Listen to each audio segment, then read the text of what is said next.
Prince of Wales has spoken about the importance of unity through diversity. And this was on many occasions, but also when he guest edited the British African Caribbean newspaper, The Voice, which is having its 40th anniversary. Yeah, he's not the first royal to get involved in editing various high-profile publications, of course. Prince Harry took over an episode of BBC's The Today programme back in 2019. The Duchess of Sussex edited British Vogue. Earlier this year, it was Camilla who was editing a chair at Country Life. Yeah, well, joining us now is Paulette Simpson, The Voice's executive editor. Lovely to have you here. And also actor Colin Salmon, who features in the 40th anniversary edition, which is out today. And by the way, I'm standing next to you in the image in which you feature, Colin, and nobody realised it. So I was hoping it was by choice, but apparently it's all by accident. There you go. Hold on. It's this picture here. It's the big picture there. It's the big picture there. She gets everywhere, Colin. That's the issue with Kate Garraway. I snuck up from behind. So, look... Yeah, Colin... thinking of taking a sabbatical, yes. Yeah, exactly. So, look, we know how passionate you are about the work of the Prince's Trust and have had many dealings, of course, through that with the Prince of Wales. So what did you feel when you heard about the fact that he was going to be guest editing? I was very excited about it because diversity, I want to see different views, different opinions, and that's the way I wish to live my life. And I know from the work I've done with the Prince's Trust over 25 years, his commitment to our young people and our culture. So, yeah, very excited. And of course, I mean, there's sort of sometimes the criticism that might be levelled at him is he's not necessarily the right voice to be guest editing an important publication like the 40th anniversary of The Voice. What do you say to those critics, Colin?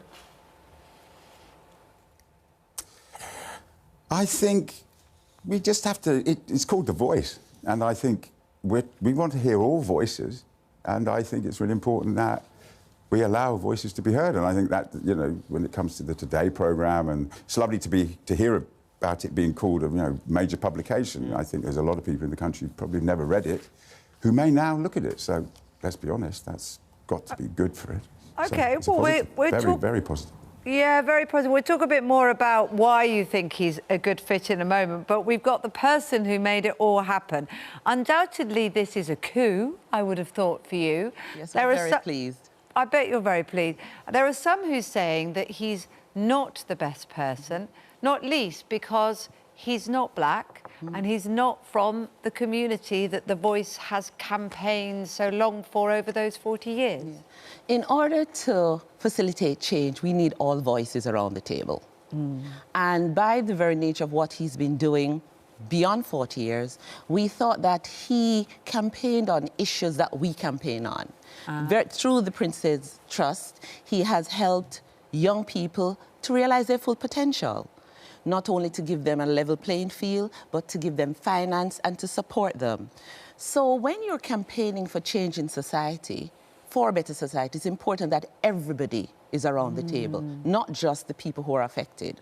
And if collaboratively we come together and we campaign on issues for a better society, then we will get change.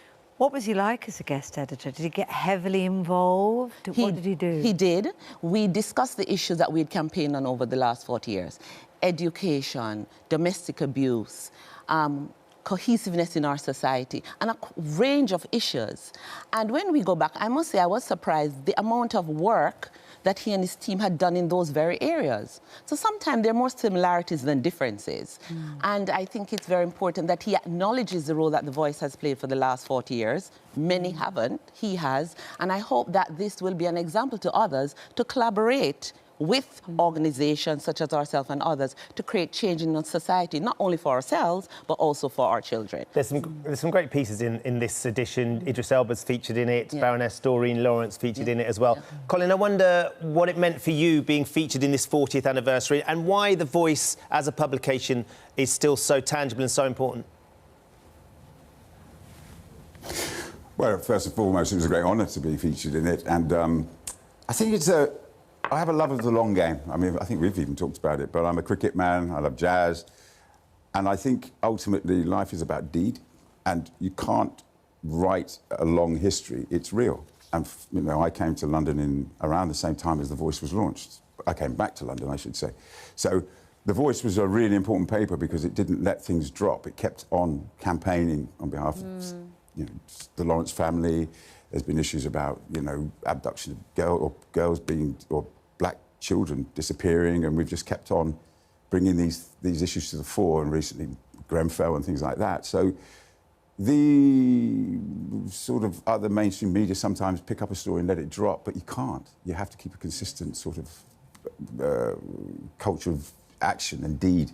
Yeah. And that ties totally into the Prince's Trust, because it's like you can't pretend you did helped 1 million children. We have helped 1 million young people move on. We help 40,000 a year, you know, into training, jobs, and education, back into education. That's a fact. So we have to deliver the long game, and I think, you know, that's why it's so important. The Voice has been here for 40 years. And that's undoubtedly what they're my doing. life, like that. Colin, it's lovely to see you as ever. Thank you for joining us. You can't pretend. Paulette, congratulations Thank you so much. on the 40th anniversary edition. Long may it continue as well. I'm sure you've got plenty of plans for the next 40 years. Yes, we do, and I hope you'll have us back another time to speak more about what we've been doing. We'd love to. Because there's lots of things happening positive. But what I will say is that only people who are affected can tell their stories. And it's important that the stories are told by us, and then it becomes authentic because it's our shared lived experience. Undoubtedly. Yeah. It's great to have you this morning. Thank you.